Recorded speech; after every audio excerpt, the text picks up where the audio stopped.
Hello everyone, ICT virtual classes में मैं योगेश केमनी आपका स्वागत करता हूं। तो जैसा कि आप जानते हैं, हम अपनी लास्ट क्लास में हीट के बारे में पढ़ रहे थे, ऊष्मा के बारे में पढ़ रहे थे और चैप्टर ऑलमोस्ट खत्म हो गया। तो फटाफट से देखते हैं डिजिटल बोर्ड में कि हमने क्या जाना।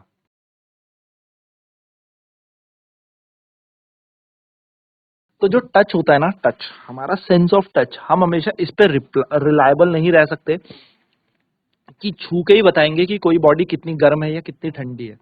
यानी कि हम छूने पे ही डिपेंड नहीं होंगे। हम लोग क्या करेंगे, हमारे पास डिवाइस है थर्मोमीटर, उस थर्मोमीटर से बताएंगे कि कोई चीज कितनी गर्म है या कितनी ठंडी। अब मान लो एक खौलता हुआ पानी है, अब उसे थोड़ी छू के देखेंगे हम, है ना, कि ये कितना गर्म है या कितना ठंडा है। तो our sense of touch is not always reliable guide to the degree of hotness of an object. यानी कि हमारा जो छूने की हमारी जो कह सकते हो आप सेंस है ना, उस पर हम हमेशा डिपेंड नहीं होंगे कि भैया कोई वस्तु कितनी गर्म है या कितनी ठंडी है, इस पे हम हमेशा डिपेंडेंट नहीं होते। सेकंड है, टेम्परेचर जो होता है is a measure of degree of hotness of an object. जो टेम्परेचर होता है वो क्या बताता है, वो आपको ये बताएगा कि कोई वस्तु कितनी ज्यादा गर्म है या ठंडी है। टेम्परेचर क्या बताता है, मेजरमेंट देता है कि अच्छा ये वस्तु इतनी गर्म है या इतनी ठंडी है। तो टेम्परेचर क्या कहता है, मेजर है। ठीक है। Thermometer is a device use for measuring temperature. जो थर्मोमीटर होता है वो एक ऐसा डिवाइस होता है जिससे हम टेम्परेचर को मेजर करते हैं, तापमान का मापन करते हैं। Clinical thermometer is used to measure our body temperature. The range of this thermometer is from 35 degree Celsius to 42 degree Celsius. तो जो क्लिनिकल थर्मोमीटर होता है वो क्या करता है, उसको हमारे बॉडी का तापमान नापता है। यानी कि अगर हमें मानव शरीर का तापमान नापना है, ह्यूमन बींग्स का तापमान नापना है, या हम कह सकते हैं हमें अपना तापमान नापना है, तो हमारी बॉडी का टेम्परेचर मेंटेन नापा जाता है। हमारी बॉडी का टेम्परेचर हम नाप सकते हैं क्लिनिकल थर्मोमीटर से। ठीक है। इसके अलावा अगर हमें अपनी बॉडी से ज्यादा टेम्परेचर को नापना है तो हमें फिर लेबोरेटरी थर्मोमीटर का उपयोग करना पड़ेगा। सिंपल सीधी बात है, याद रखना। ठीक है। नेक्स्ट अगर हम बात करें तो नेक्स्ट बात हमारे पास ये है कि अगर बात करें रेंज कितनी होती है क्लिनिकल थर्मोमीटर की, परास क्या है, रेंज क्या है कि वो कहां से कहां तक का टेम्परेचर नाप सकता है। तो क्लिनिकल थर्मोमीटर जो है वो 35 डिग्री सेल्सियस से 42 डिग्री सेल्सियस तक का टेम्परेचर नाप सकता है या माप सकता है। ये बात आपको ध्यान में रखनी है कि जो टेम्परेचर मेजर कर सकता है clinical thermometer, it is from the range of 35 degree Celsius to 42 degree Celsius. वहीं पर लेबोरेटरी थर्मोमीटर की अगर मैं बात करूं तो लेबोरेटरी थर्मोमीटर आपका -10 डिग्री सेल्सियस से 110 डिग्री सेल्सियस तक का टेम्परेचर मेजर कर सकता है, माप सकता है। छोटी सी बात है पर जानने वाली ये बात आपको ध्यान में रखनी है। तो क्लिनिकल थर्मोमीटर किस काम आता है, ह्यूमन बॉडी का टेम्परेचर मापने के लिए। क्लिनिकल थर्मोमीटर कहां से कहां तक टेम्परेचर माप सकता है, 35 से 42 डिग्री सेल्सियस तक।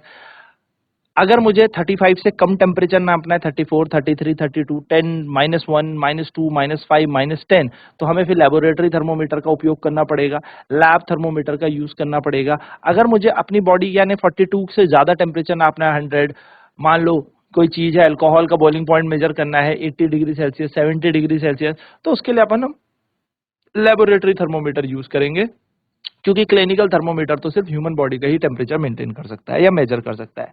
वहीं पर सेम टाइम पे अगर मैं दूसरी चीज की बात करूं कि मान लो अगर मान लो कि आपके पास एक लेबोरेटरी थर्मोमीटर है और ये लेबोरेटरी थर्मोमीटर जो है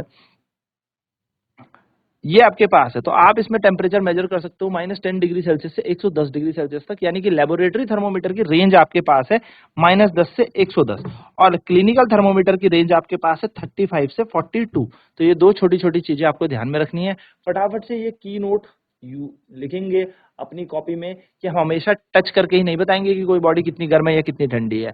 हम हमेशा टेम्परेचर को चेक करने के लिए टच पर, यानी कि सेंस ऑफ टच पर हम रिलायबल नहीं होंगे, कभी भी इस पे निर्भर नहीं होंगे। टेम्परेचर को अगर मेजर करना है तो टेम्परेचर हमें बताएगा कोई बॉडी कितनी गर्म है या कितनी ठंडी है, टेम्परेचर हमें बताएगा। वहीं पर बात करूं थर्मोमीटर क्या करता है, थर्मोमीटर एक ऐसा डिवाइस है जो मेजर करता है टेम्परेचर को, यानी कि तापमान का मापन करना है तो थर्मोमीटर से ही मापन होगा। क्लिनिकल थर्मोमीटर जो होता है वो हमारी बॉडी का टेम्परेचर मेजर करता है, और जो हमारी बॉडी का टेम्परेचर होता है वो 35 से 42 डिग्री सेल्सियस तक ही जाता है, इसलिए क्लिनिकल जो थर्मोमीटर है वो इतना ही मेजर करता है। वहीं पर बात करूं अगर इससे ऊपर का टेम्परेचर या 35 से नीचे का टेम्परेचर मेंटेन करना हो तो कैसे मेजर करना हो, तो कैसे मेजर कर सकते हो।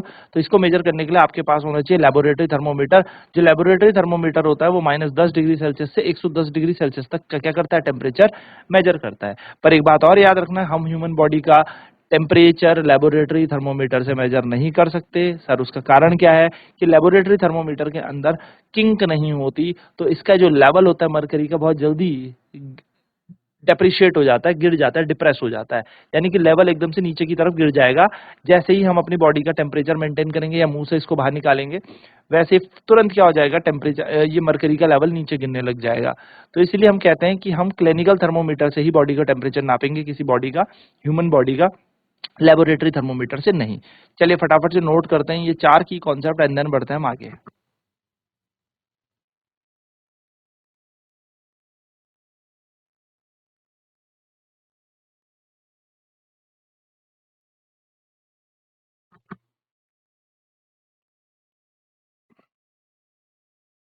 सो ये बेसिक सी बात है, आपको ध्यान में रखनी है। नेक्स्ट है the normal temperature of human body is 37 degree Celsius, यानी कि जो ह्यूमन बॉडी है उसका नॉर्मल टेम्परेचर कितना है, उसका नॉर्मल टेम्परेचर होता है 37 डिग्री सेल्सियस, ठीक है।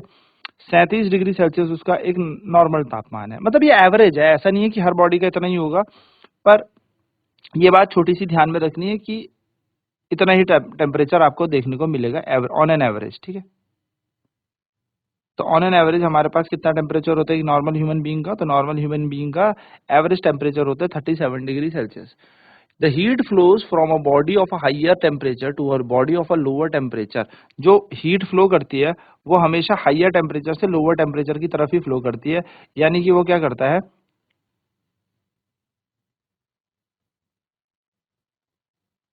उच्च तापमान से निम्न तापमान पे ही क्या करती है, फ्लो करती है।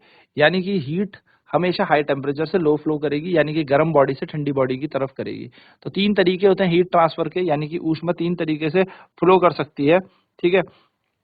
ये बात याद रखना, पहला होता है कंडक्शन, दूसरा होता है कन्वेक्शन, तीसरा होता है रेडिएशन। ये 3 तरीके हैं जिससे हीट फ्लो कर सकती है एक बॉडी से दूसरी बॉडी की तरफ,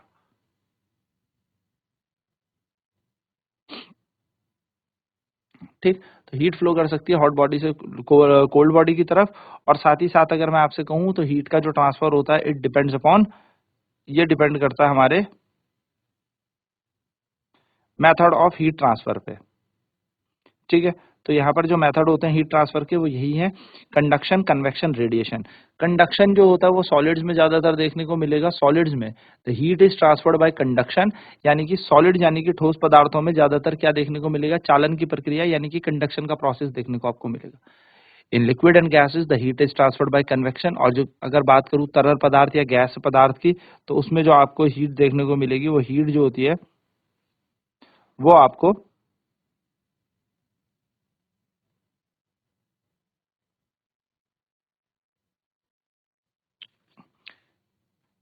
आपको देखने को मिलेगी आपके सॉलिड्स में कंडक्शन से, है ना। तो कंडक्शन से क्या होता है, हीट ट्रांसफर करती है, इन कंडक्शन से हीट ट्रांसफर करती है सॉलिड्स में। लिक्विड में यानी कि अगर मैं बात करूं तरल पदार्थों में, तो तरल पदार्थ में कन्वेक्शन होता है या फ्लूइड्स में कन्वेक्शन होता है, ठीक है, जिसमें हीट जो होती है वो एक ऑब्जेक्ट से दूसरे ऑब्जेक्ट की तरफ फ्लो तो करती है, लेकिन वो नीचे से ऊपर की तरफ फ्लो करेगी, और जिसको माध्यम की आवश्यकता नहीं होती, ऐसा मोड ऑफ हीट ट्रांसफर जहां जहां पे माध्यम की जरूरत नहीं है भैया हीट फ्लो करने के लिए, जहां पे ऊष्मा जो है बिना हीट फ्लो के, मतलब बिना मीडियम के भी फ्लो हो जाएगी, उसको हम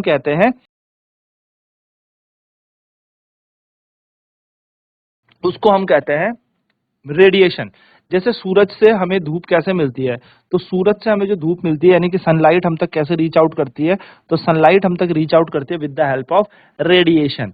आग कहीं जल रही है, हमें गर्मी फील हो रही है, कैसे उतनी दूर आग जल रही है,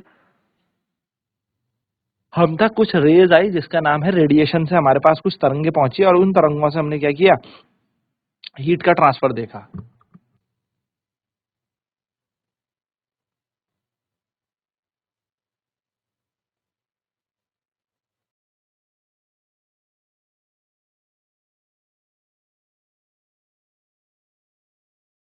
तो सॉलिड में जनरली जो हीट ट्रांसफर होती है वो किससे होती है, वो कंडक्शन के प्रोसेस से होती है।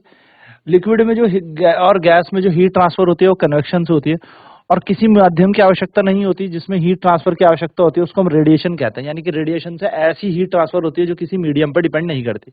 The material which allow heat to pass through them easily are conductors of heat, यानी कि ऐसे मटेरियल जिनसे हीट पास होती है उनको क्या कहते हैं, उनको हम कहते हैं कंडक्टर, ठीक है, तो कंडक्टर्स वो होते हैं जिनके अंदर से हीट ट्रांसफर हो जाती है, हीट के कंडक्टर। ठीक है, ऐसे मटेरियल जिनके अंदर से हीट पास नहीं होती उनको कहते हैं इंसुलेटर। क्या कहते हैं? इंसुलेटर। तो इंसुलेटर के अंदर से हीट ट्रांसफर नहीं होती। और डार्क कलर के जो ऑब्जेक्ट होते हैं, जैसे हम लोगों को बोलते हैं ना कि डार्क कलर के कपड़े पहनो सर्दियों में, या डार्क कलर के रखो। डार्क कलर के ऑब्जेक्ट्स क्यों रखे जाते हैं? डार्क कलर के ऑब्जेक्ट क्या करते हैं? हीट को एब्जॉर्ब करते हैं। ज्यादा से ज्यादा हीट एब्जॉर्ब करेंगे तो होगा क्या? बहुत कंफर्टेबली आप कह सकते हो कि आपको कंफर्ट फील कराएंगे सर्दियों के टाइम, जब बाहर ठंडा होगा और हीट आपकी बॉडी गेन कर रही होगी, तो आप मोटे कपड़े या डार्क कपड़े पहनेंगे तो आपको क्या होगा? आपकी बॉडी की हीट मेंटेन रहेगी और आपको कंफर्टेबल फील होगा। फॉर द सेम टाइम अगर सर्दियों गर्मियों की बात है तो आपको लाइट कलर के कपड़े बोले जाते हैं पहनने के लिए, क्योंकि लाइट कलर के जो क्लोथ्स होते हैं वो लाइट कलर के क्लोथ्स आपको कंफर्टेबल फील कराएंगे, क्योंकि लाइट कलर के क्लोथ्स हीट को एब्जॉर्ब नहीं करते, और जब हीट एब्जॉर्ब नहीं करते तो गर्मियों के टाइम आपको क्या होगा? बहुत ही कूल फील होगा, बहुत ही अच्छा फील होगा, बहुत ही कंपैरेटिवली ज्यादा गर्मी नहीं लगेगी अगर लाइट कलर के क्लोथ्स आप पहनते हैं। Woollen clothes keep us warm during winter. जो वूल के कपड़े होते हैं यानी कि ऊनी कपड़े होते हैं वो हमें सर्दियों में क्या करके रखते हैं? गर्म करके रखते हैं। The reason is because the wool is a poor conductor of heat. जो वूल होती है वो पुअर कंडक्टर होती है हीट की, और अगर वो हीट की पुअर कंडक्टर है तो वो हीट को बाहर नहीं जाने देगी, ना बाहर से हीट अंदर आने देगी। जिससे होगा क्या? जिससे होगा ये कि एयर ट्रैप हो जाएगी इसके बीच में, और अंदर से बाहर की तरफ में हीट नहीं ट्रैवल करेगी, और आपको गर्मी फील होगी इन द विंटर सीजन। सर्दियों के मौसम में भी आपको गर्मी फील होगी। चलिए फटाफट से नोट करते हैं दीज पॉइंट्स।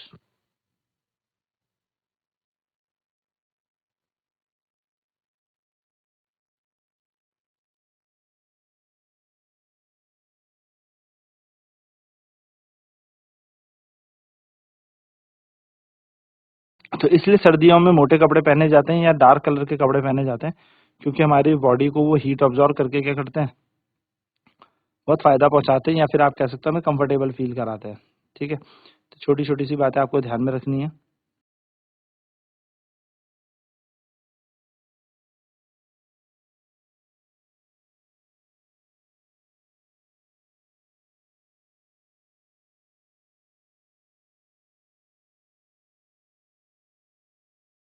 गर्मियों के टाइम लाइट कलर के क्लोथ्स क्यों पहने जाते हैं? क्योंकि गर्मियों के टाइम जो होता है, गर्मियों के टाइम लाइट कलर के क्लोथ्स पहन के फायदा ये होता है कि जो लाइट कलर के यानी कि हल्के रंग के कपड़े होते हैं वो ज्यादा हीट एब्जॉर्ब नहीं करते, और जब वो हीट एब्जॉर्ब नहीं करेंगे तो हमें गर्मियों के टाइम ज्यादा गर्मी नहीं लगेगी। क्यों? क्योंकि उसने ज्यादा हीट तो एब्जॉर्ब की ही नहीं।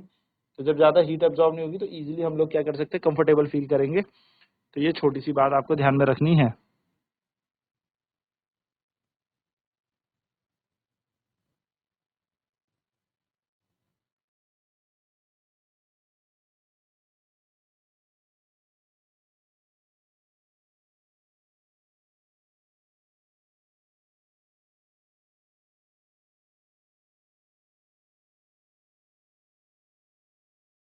वुलन क्लॉथ्स हमें क्यों गर्म रखते हैं? क्योंकि वुलन क्लॉथ्स में क्या होती है? बीच में हल्की सी एयर ट्रैप हो जाती है, और एयर ट्रैप होने से हम लोगों को क्या बेनिफिट होता है? एयर ट्रैप होने से हमें ये बेनिफिट होता है कि हम लोग इजीली क्या कर सकते हैं?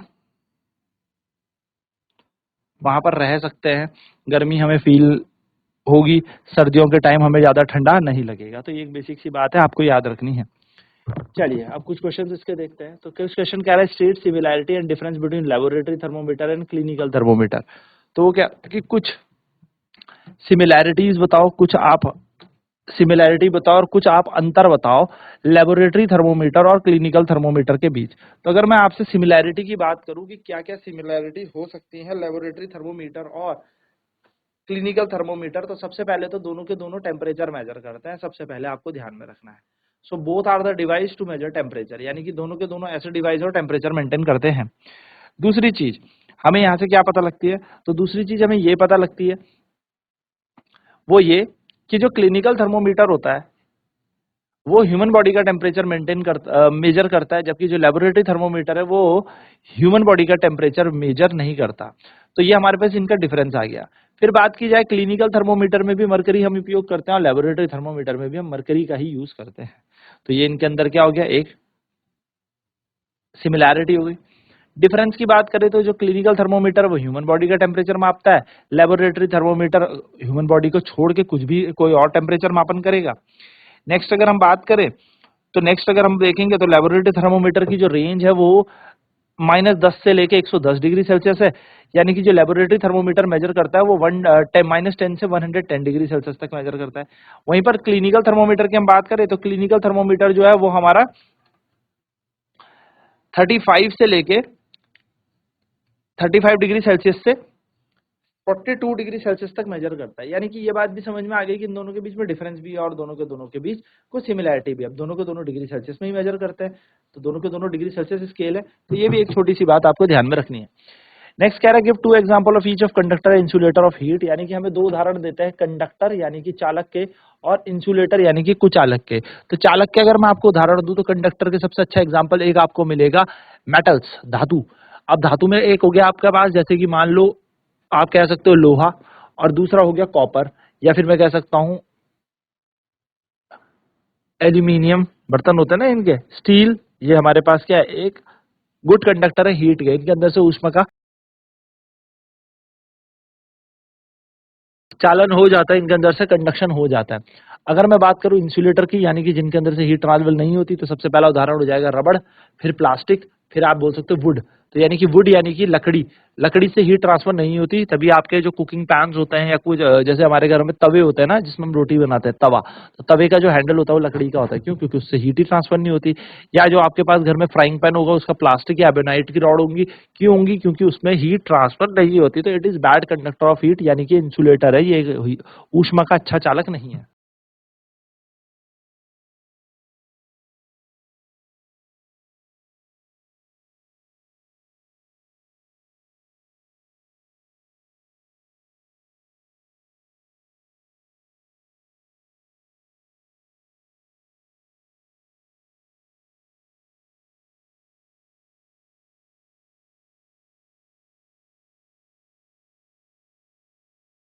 नेक्स्ट क्वेश्चन देखें तो यहाँ पे क्वेश्चन लिखा है the hotness of an object is determined by, जो किसी वस्तु की हॉटनेस होती है वो कैसे पता लगती है? तो हॉटनेस हम उसके टेम्परेचर से ही तो बताते हैं कि उसका टेम्परेचर क्या है ना। जो भी उसका टेम्परेचर होगा उस टेम्परेचर से ही आप बता पाओगे कि इसके अंदर हॉटनेस है या कोल्डनेस है। तो टेम्परेचर से हम इसका बता पाते हैं, टेम्परेचर। ठीक है, नेक्स्ट है temperature of boiling water can not be measured by, तो बॉइलिंग वाटर जो है हम लैब थर्मोमीटर से नहीं बता सकते, क्लिनिकल थर्मोमीटर से नहीं बताएंगे ना, कैन नॉट बोल रहा है। अगर वो बोलता मेजर्ड बाय तो मेजर्ड बाय लेबोरेटरी, और नहीं बता पाएंगे किससे, क्लिनिकल थर्मोमीटर से।